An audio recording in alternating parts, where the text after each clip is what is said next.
আজকে আমি ১৪ গ্রাম মেয়ার বাজারে এসে যা দেখলাম তা সত্যি আমাকে গভীরভাবে নাড়া দিয়েছে।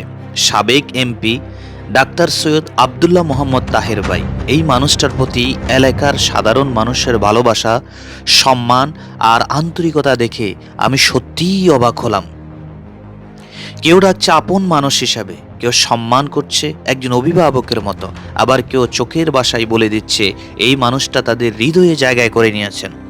রাজনীতি অনেকেই করেন, কিন্তু মানুষের হৃদয়ে জায়গা করে নেওয়া খুব সহজ কাজ নয়।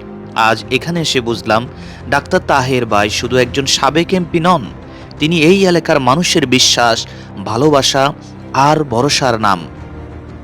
এমন সম্মান, এমন ভালোবাসা আল্লাহ সবাইকে দেন না।